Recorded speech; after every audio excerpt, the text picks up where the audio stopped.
Okay, ladies, gentlemen, welcome to this afternoon's meeting of the Audit and Accounts Committee.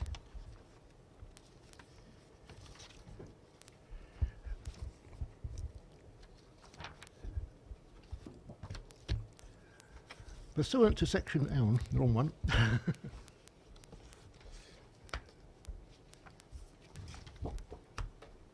There are no fire alarms scheduled for this afternoon. Therefore, if the fire alarm sounds, please evacuate the building immediately. Fire exits are located at the side and rear of the room.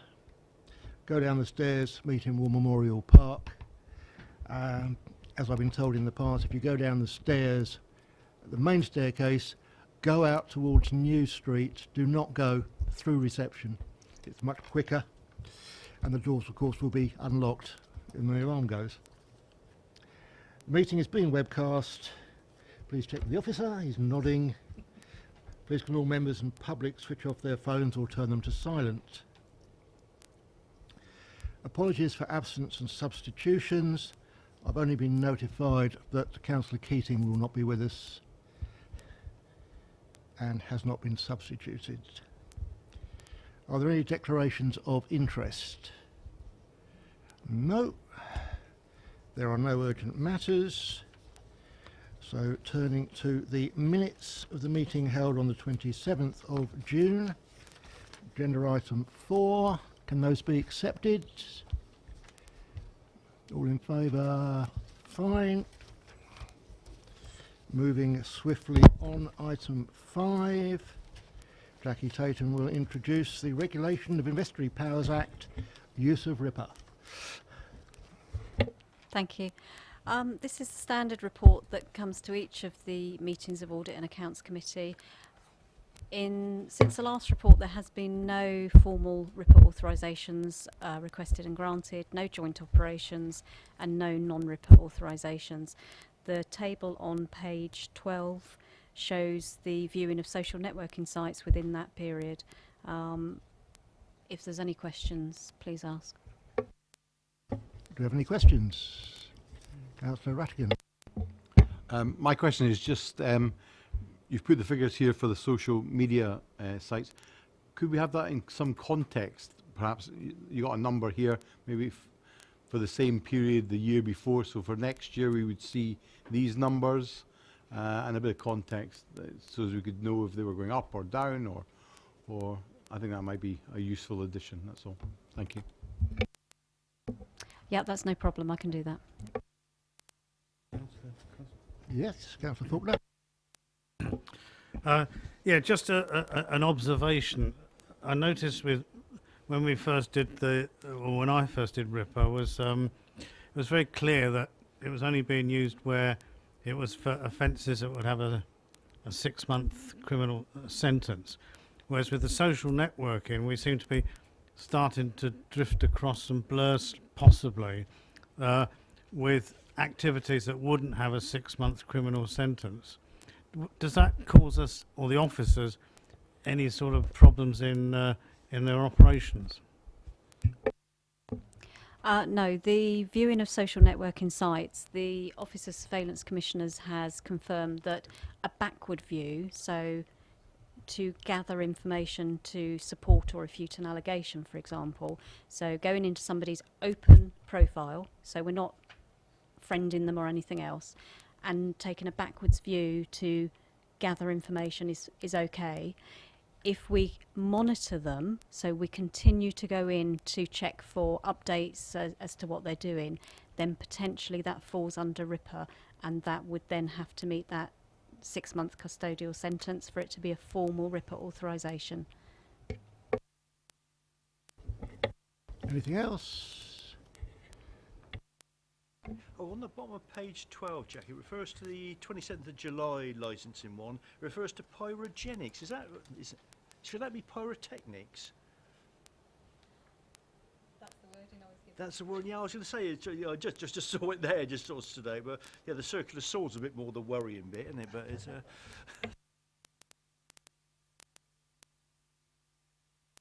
I think a few fireworks are allowed. Anything else? We're invited to note the report. Is it noted? Yep. Noted.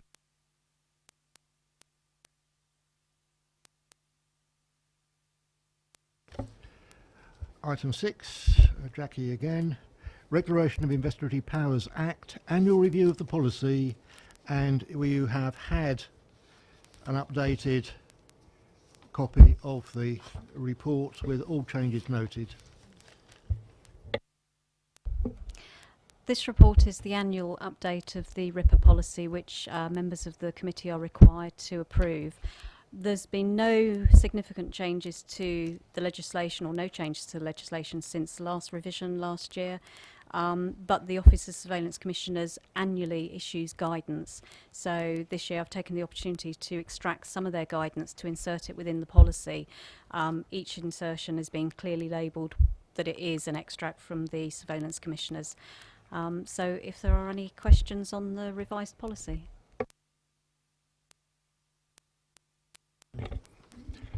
Councillor Fillmore. Yes, Chair. Just on page 36, in the paragraph 14 non-RIPA, do we think that one more line should go in under 14.4 to say that non-RIPA investigations are also reported to the Audit and Accounts Committee? Any comment, Jackie? Oh, that's me. I can certainly add that in, yeah. Anybody else? Can we approve the revised policy? Yep. Approved.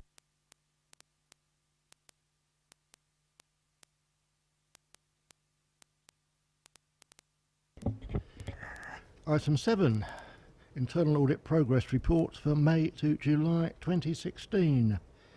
Richard Bevan. Thank you, Chair. This is my regular progress report of work of the internal audit team. This covers the period from May, June, July this year, and also incorporates the latest position regarding outstanding recommendations up to the end of August. You'll see from table 4.3 of my report, which is on page 41, the 7 reviews that we completed, of which we gave 3 full assurance and 4 substantial assurance. At this point, I normally ask the committee just to focus on those reports where we've given a limited or reasonable. It's the first time in so many years that I've actually reported no such report, so that's quite a good thing, really. I would like to highlight, though, the IT audit report, where you may note we've given a substantial assurance, but there are 11 significant recommendations. This was a very technical audit, which we got an external ethical hacker in to do the work, and in full consultation with the IT manager, I'd hasten to add. In discussions with him and the expert, we're quite happy that the level of assurance overall is justified. If you look at the IT manager's comments on page 55, he does refer to the number of servers that the council has to manage, and the actual incidents that were identified in the audit were a very small number. So we were very happy to give the overall level of assurance as substantial. Moving on to the recommendations that are outstanding, there's no fundamental ones that are overdue, and only 5 significant recommendations that are overdue. And on paragraph 4.5 of my report, I refer to that, and of the 5 that are overdue, as a verbal update, 2 of them on page 43 have now been completed following discussions with the planning and development manager. Their recommendations 8.7 and 8.11 on page 43, and I have to add as well that it's the lowest number of recommendations I think we've reported at Audit Committee for about, well, certainly my time here, which is 7 odd years. So we're quite pleased about that. So happy to take any questions if you have any. I'd just like to congratulate not just internal audit, but the staff who have actually managed to get to this situation where we do not have any outstanding fundamental issues. and the speed with which staff are responding to the recommendations. Any questions? I'll start with Councillor Tilbury. Let's go on, Rich. On page 67, the section 106 report there. Something unfortunately I only flagged up to officers today. Well, it became a bit last week, and I couldn't get hold of the officer at the time. But one thing we found in Overton, we had a planning application which was approved on appeal. We'd actually already signed the section 106 agreement. The Borough Council had, which agreed with the landowner. In the appeal, the appeal inspector decided that £320,000 worth of contributions weren't necessary, so he basically struck them out. I happened to be looking at the thing to see how much money there was available for Overton, and some of this money certainly still seems to be in there. The one that I noticed straight away was the allotment money there. But I think the problem being is, of course, we had a signed agreement with the developer, but the appeal inspector changed that, but it doesn't seem to get picked up because included in the Section 106, there is a statement in there that if the Secretary of State or any of his inspectors change anything, then they can do that. But it doesn't seem to get flagged up to yourselves. We had a similar situation, ironically, on the same site where they actually passed 2 applications on the same night on the same site, one for 60 houses and one for 99. Obviously, they couldn't build both. They built the 99 one. Surprise, surprise. But all the funding for the 60 site was included on the spreadsheets because it was assumed, because there were 2 different planning applications, so we've had a number of issues like this, and there seems to be no way of obviously picking these things up. Okay, Councillor Tilbury. Richard, is there anything you can comment on that, or is this a question better aimed at the head of development? Obviously we base our opinion on the sample that we pick for our testing, and we can only comment on those ones. So I can't comment on the specific ones Councillor refers to. Councillor Tilbury, I think this is something you need to take up offline with the relevant officers.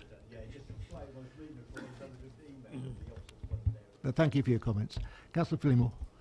Yes, Chair. I've got 2 questions really that are regarding housing and B&B and rent bonds, which might be the same question really, but on page 47 it says that there's no approved list of B&B establishments maintained, and on page 48 it says there's no records of gas safety certificates are not consistently retained.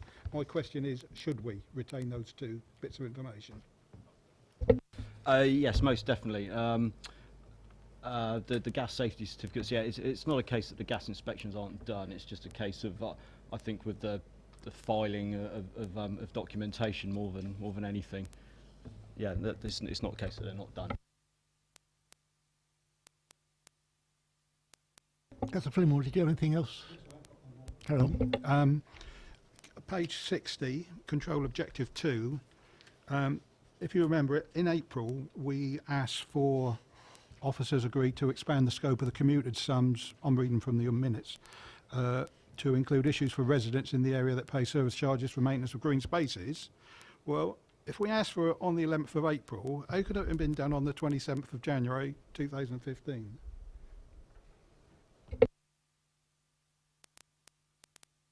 This refers to the Cabinet report, which went to, the report went to Cabinet on the 27th of January. So yeah, we were asked to look at it in April, but the officers, the regeneration officer had already done the work, I understand, and we used his report from the 27th in response to the query that was raised at Audit Committee. I can only assume the Audit Committee probably weren't aware of the report that went on in January.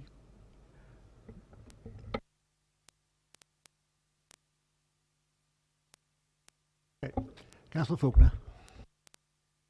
Thank you, Chair. Yes, on the IT front, when I first saw that the number of significants was up to 11 from last quarter 7, I was a little bit concerned, but then on reading the reports, that gave me a lot of comfort. I was particularly impressed with, on page 53, the IT penetration test and social engineering exercise, which looked to be absolutely excellent. It flagged some quite serious issues, and I would hope that this is repeated on a regular basis. And I would just flag to be taken away the Windows 2003. That's on dodgy ground now, so I assume IT will be looking at what can be done about that in the future in terms of upgrades, etc. Sorry. Yes, I mean, that is one of the recommendations with regards to the Windows 2003. We also have full cooperation with the IT manager, so he will ensure that the recommendations are met, hopefully within the timescale. I'd also add as well, it probably doesn't really come out in the report, that the penetration tester comes from the West or South Midlands Ambulance Authority, where when you talk about business critical systems, they're responsible for managing life support systems and everything. So I would say they kind of trump any kind of security issues that we may have. So the guy does know his stuff, and he also commented that it's the best response that he had within local government to such an exercise. So it was the hack that he did, the social engineering exercise he did, where he created the false email, was spotted by IT within the hour. And he said that's the quickest he's ever witnessed. So I think that's credit to our IT team now. Mr. Gundry? So can I just take up on your additional point about the penetration testing in the future? We obviously will do that in the future, but I wouldn't like to say when because people are listening. Councillor Rattigan. Thank you, Chair. Page 54 on the phishing campaign. I just want to know what staff training is provided to highlight such attacks, and obviously we identify the emails reaching their targets in 50% of the time. Are they reported back when there is phishing? Where does that go? Where does that information go if it's identified? Thank you, Chair. There's no official training in terms of phishing exercises and for staff, but we do have an awareness campaign, which I believe the IT manager carries out. For example, if you look at the front page of Sinbad at the moment, there's a be aware of phishing exercises and what you should do. So if you do come across an attempted phishing exercise, then you ought to report it to IT so they can deal with the situation immediately. And if anybody saw the Friday email that came out last week for staff and members, there was something in there in terms of a HMRC refund email that came out, and the instruction there was to, if you see it, do delete it immediately. Carol? There's no formal training, as you said, but for new staff members, do they get some formal training? Because they might be coming from a non-local authority background, maybe not understand, or maybe not come from an IT background at all. As part of the induction process, staff are there to review several policies, and one of them is the information security policy. I think there might be something that I can't give you a definitive answer because I don't know it inside out, but I'm hoping it'd be part of that exercise there, and we do push the data protection and be aware of your data, be aware of your information as well. Chair, can maybe get an email back, just confirm that happens? Thank you. And if it doesn't, our recommendation is that it should. Anybody else? Right, the report is for noting. Noted? Noted.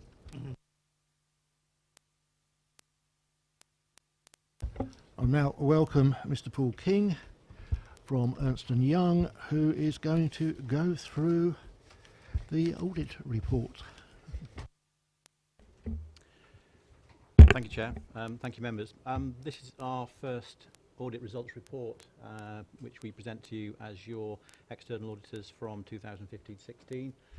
Overall, the executive summary on page 88 of your agenda pack sets out the position with regard to the audit. Just to update members, from the time that the report was produced, we've actually now essentially completed our audit, and there are no other issues arising which we would need to draw to your notice. And subject to members considering and approving the statement of accounts and the associated letter of representation, then we anticipate being in a position to issue the audit report an unqualified audit report and value for money conclusion on Wednesday, which will enable the council to meet the statutory requirement to publish the statement of accounts by the 30th of September. In terms of particular issues to draw to the committee's notice, the executive summary, no unadjusted or adjusted audit differences to report to you. So I think that's a very positive finding, and we've had very good working relationships with the finance team, and we've been pleased with the standard of the accounts and the working papers and the responsiveness to audit queries during the course of the audit. So I'd like to note that for the minutes. We haven't changed our scope or materiality during the course of the audit. In terms of significant audit risks, we did identify 2 significant audit risks on the financial statement side. One, the standard risk of management override, which we identify and include in all of our audit plans. There are no issues to report against that risk, set out further down in section 3. And the second one was around the valuation of investment properties, and again there are no issues there that we have to report to your for your attention in section 3 on page 91. In terms of the other matters and themes, there are no issues that we need to draw to your notice on, for example, governance interest or items required by other auditing standards, and we have no issues with control themes and observations either that have come to our notice in the course of the audit. We do ask, top of page 93, we do ask, as is standard, for written representations in the form as set out in Appendix E to the report. In terms of the value for money conclusion, section 4 on page 94, we didn't identify any significant risks in relation to the value for money conclusion against the criteria that the conclusion is drawn, and that there are no matters to draw to your notice, and therefore we would anticipate being in a position to issue an unqualified value for money conclusion on Wednesday. Appendix A, the only outstanding matters effectively are, as I said, the approval of the accounts and receipt of the management representation letter, and then just for completeness, we review events up to the date of the audit report for anything that we would need to reflect. In terms of audit independence, there are no issues. Appendix B sets out there are no issues that we've identified that would compromise our independence. Appendix C sets out the position on fees, and there are no variations to the proposed level of fee for the audit of the council in 2015-16. And Appendix D sets out the form of the audit report, which we would anticipate issuing on Wednesday. That's all I'd really want to say by way of presenting the report and the key issues, but I'd be happy to take any comments or questions which members of the committee may have. Thank you. Thank you. I'll just turn to Mr. Jackwist and just confirm that we are going to get a letter of representation signed. The draft of it's included in the report, and it will be signed after this meeting and after, hopefully, the committee have approved the accounts. That's one outstanding matter out of the way. Right, do we have any questions?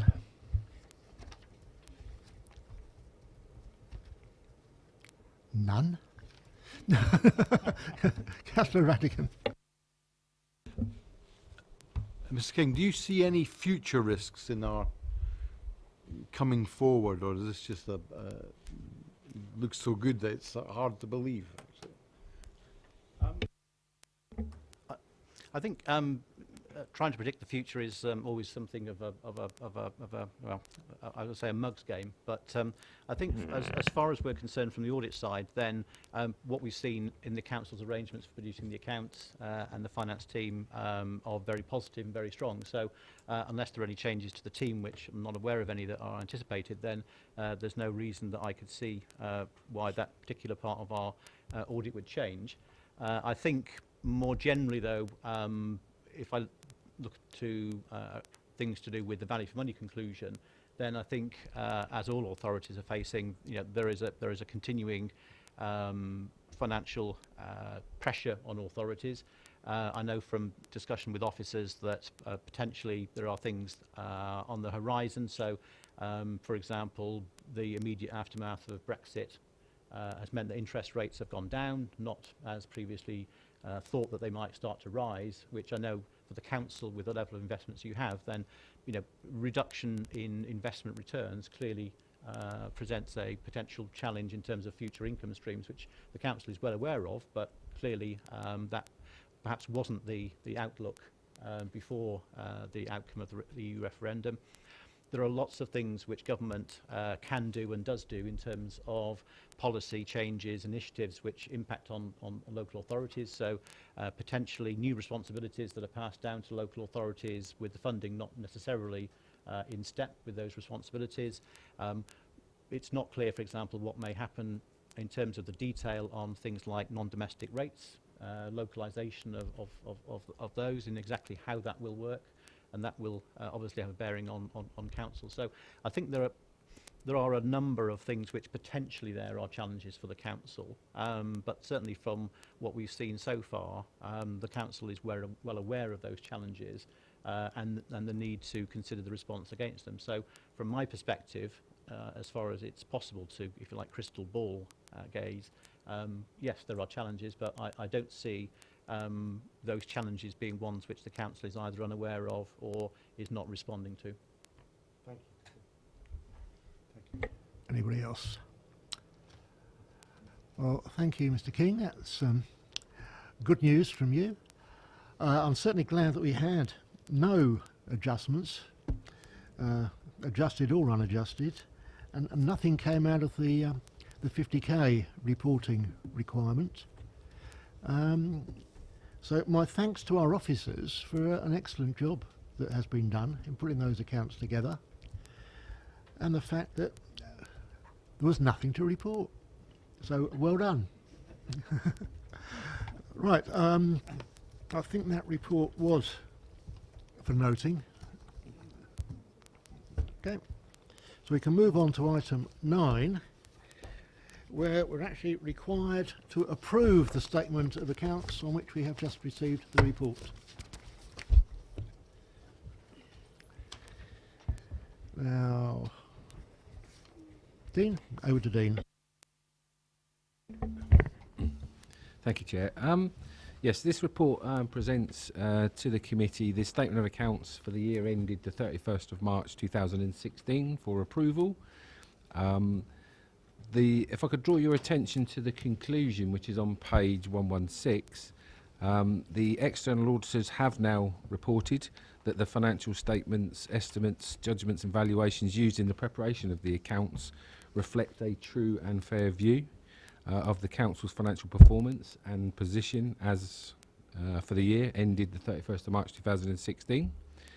The external auditor's unqualified opinion that we're expecting on Wednesday, along with Kevin's, the Chief Finance Officer's letter of representation, the review carried out by 2 of the members of this committee, and the internal audit reports on the council's accounting, which received a full assurance during the year. All of those things together should give members of this committee the assurance that they need in order to approve the accounts for the year. Can I ask Councillor Rattigan, as a co-checker of the accounts, just to summarise our response? I mean, we didn't. I don't think we let them off too lightly, but there.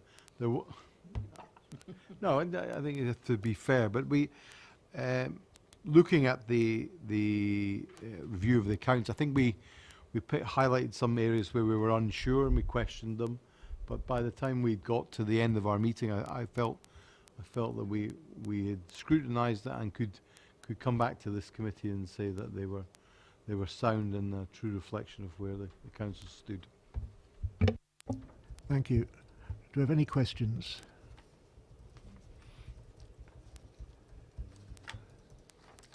Right.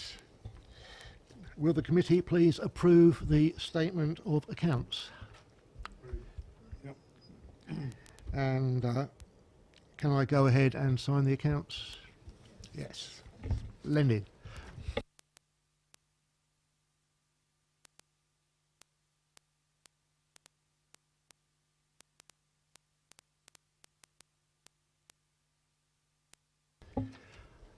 Takes a while just to move all those papers. Item 10, Treasury Management Quarterly Report 16/17 as at June. And over to Dean again. Thank you, Chair. Yeah, this is the Quarter 1 report, Treasury Management Monitoring Report. The figures are to the end of June, which is slightly out of date as we're nearly at the end of Quarter 2 at the moment. There's a section in the report that talks about the events since the reporting date, and I think it's probably worth mentioning what some of the things that have happened since the reporting date.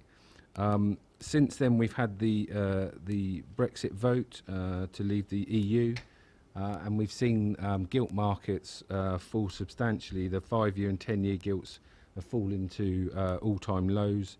For 5-year gilts at about 0.2% and the 10 years at about 0.7%. We've also seen a base rate cut in August down to 0.25%. On the more positive note, the value of our gilt holdings with the reduction in the interest forecast has gone up, and probably more importantly, the notional loss that we were showing on our diversified credit funds has actually disappeared, and we now have a small notional gain on those funds. So some substantial movements since the reporting date. In terms of coming back to this year's forecast, as reported in the Outcome report in June for last year's accounts, we did identify that potentially the original estimate for this year was no longer correct, and that we would be reporting a shortfall in the current year. We are indeed showing a shortfall in the current year when compared to the original budget. It's probably worth mentioning about what we're going to be doing going forward. Obviously, it would appear that our treasury management strategy, which is primarily a mix of investment in gilts and investment in diversified credit funds, it looks like going forward that strategy is not going to work in terms of providing us with the income that we need, given where the gilt markets are at the moment. So as part of our normal sort of annual review of the strategy, we're going to be looking at working with our investment advisors to review the strategy and perhaps come back with some more fundamental changes perhaps to the strategy in the terms of where we go forward.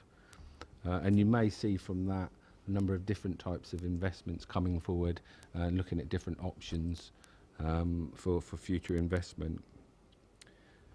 So that's, if you've got any questions. Any questions? Okay. Thank you, Chair. Yeah, you mentioned on page 202, 5.2, the potential doom and gloom of Brexit. And then you mentioned 17.1, a very, very handsome swing of 740,000. Do we attribute that to Brexit as well? Where's your 740? That's page 209, which, if you remember, in previous audit and accounts meetings, we've expressed concern that our diversified credit funds has performed very badly, but the statement was always that until we liquidated those assets, it was only a nominal issue. But they've gone into profit now, and there's been a massive improvement in their performance in the 3 months. So it's just very nice to see that compared to, you know, the doom and gloom previously on those particular assets. I'm not sure what there was in there, to be quite honest. The statement was, as we attributed the negatives to the Brexit, do we attribute the positives to Brexit, as all the financial experts around the world seem to have got it completely wrong? It depends on the nature of your investment. the short answer is no. It's unlikely. I mean, the performance of diversified credit funds is all to do with the credit markets, not necessarily to do with interest rates. So, I mean, but it may have been that they were, you know, doing deals or buying investments that benefited from those changes as a result of Brexit. Anybody else? Councillor Rattigan? Thank you, Chair. I'm just interested in what sort of strategies we might be looking to deploy, and where would we be involved in that? Good question. Yes, the types of strategy that we're probably looking at are perhaps looking to invest in property-related things. We've already got a alternative investment strategy or some funds earmarked to do some of that type of investment. Potentially, we could be looking at investing into the Many Down scheme. Rather than borrowing money to fund it, we could actually invest our own money into it. And perhaps we could be looking at things like property funds, but we'd need to do some work with our external advisors, and we will actually be involved in this committee. Where we're looking to set up a sort of a treasury management strategy meeting with this committee, with KPMG, our external advisors, probably in the middle of November. So at some point you will need to sort out a date for that.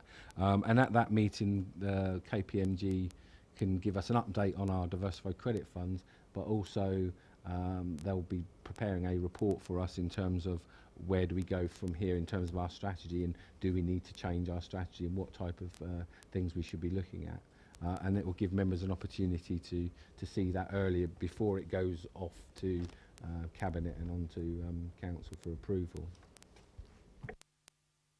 Chair, if I may come back. Can I add something to that? Student accommodation seems to be one of the things that is always in demand, and I know that investments in student accommodation seem to be flavour of the month at the moment, but can I add that to a property portfolio thought, anyway, that you might take forward? Thank you, Chair. Got a nod from Dean. I know that BCOT have been pushing for this for some time as well, so there is a demand already out there. Thank you, Ken. Anybody else? Not at this stage. Okay, report is for noting. Noted.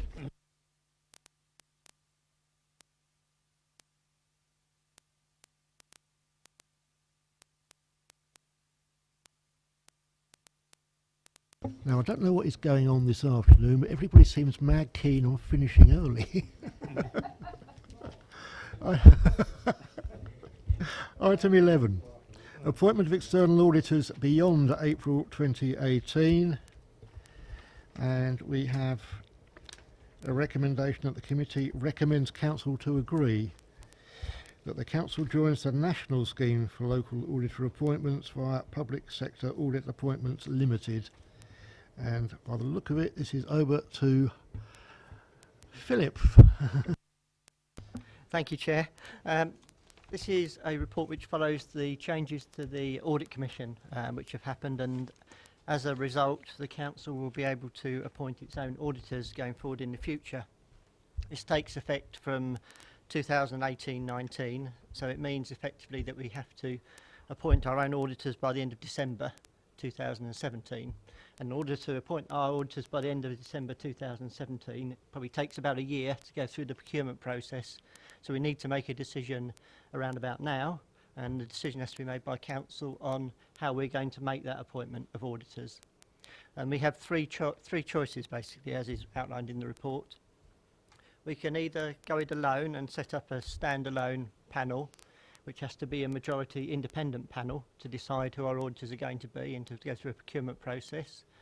Or moving up a level from that, you can go to a sort of a regional group where we group together with other councils locally to have again a panel and appoint auditors, or we can go to a national sort of opt-in scheme, and that's the one which is recommended in this report.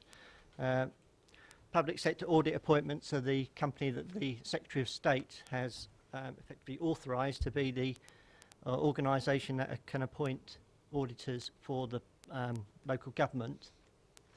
And if we want to opt into that system, which offers us the advantage of perhaps buying into a bigger procurement undertaking, so if you've got maybe hundreds of councils across the country that are going through PSA, you would hope that the audit fees that they would be able to negotiate would be lower perhaps than the council being able to negotiate locally. But we would need to be able to get back to PSAA by sometime soon after Christmas, which is why we're asking for a decision now, because if we miss that opportunity, then we'd have to go with one of the other two routes. And I take it that the devil we know is not an option. Well, it has to be through a procurement exercise, so we'd have to go out to tender. If PSAA are the ones that we do go with, they will go out to all the different audit firms, which would include our current auditor, and they would get prices from them, and then they would consult with us on who they appointed. But it does have to be an independent selection. So we might end up with the same auditor, but we can't say that at this stage. Any questions? Or do we agree the recommendation? Agree the recommendation? Yep. It's agreed.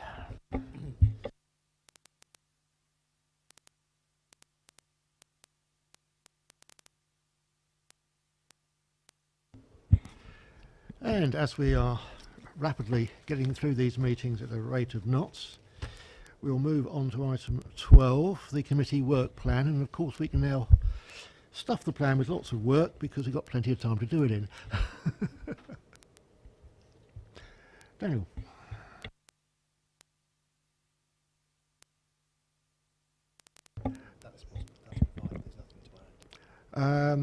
The things that we do need to consider are, one, it was the November meeting, which will probably be a meeting of the committee, but not actually a committee meeting. It'll be as a working panel. And we do need to have a look at the alternative investment strategy. And I think we have some indication of when we might hear something on that.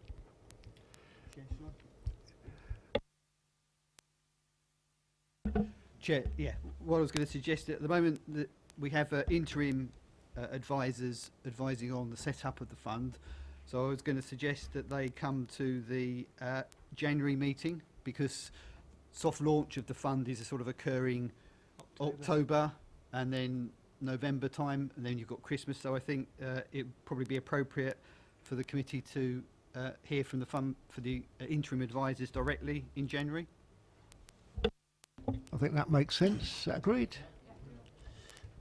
And we're going to have a date for November at some point.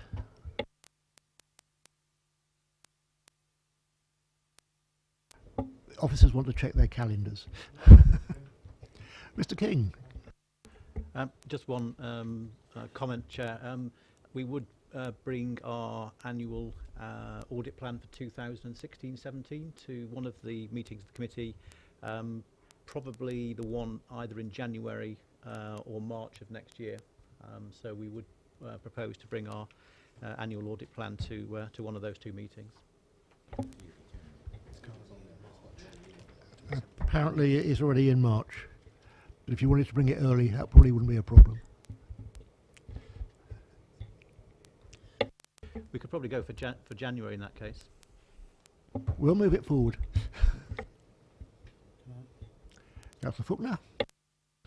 Just on the work programme, looking a lot actually further forward.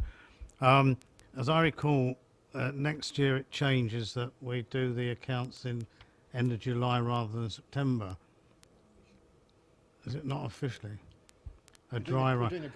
The real question is, does our council calendar reflect that we will have presumably different dates for audit and accounts compared to what we do this year? Yeah, this is to tie in with the earlier closing of our accounts. The official early closing affects the 2017-18 accounts, so it's not next year after, but we are doing we're going to try a dry run where we're going to try and produce the accounts in accordance with the earlier closing timetable, but we didn't want to tie ourselves down to an actual sort of committee date. And obviously we've got to organise with when the accounts are actually going to be audited as well. But we're going to try and produce the accounts.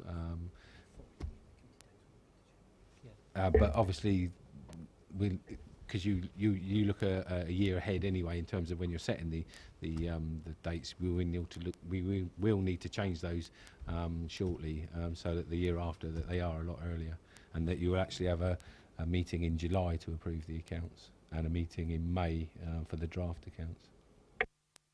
However, next year we'll still be approving the accounts in September. Okay. Everybody happy? Okay. Off you go.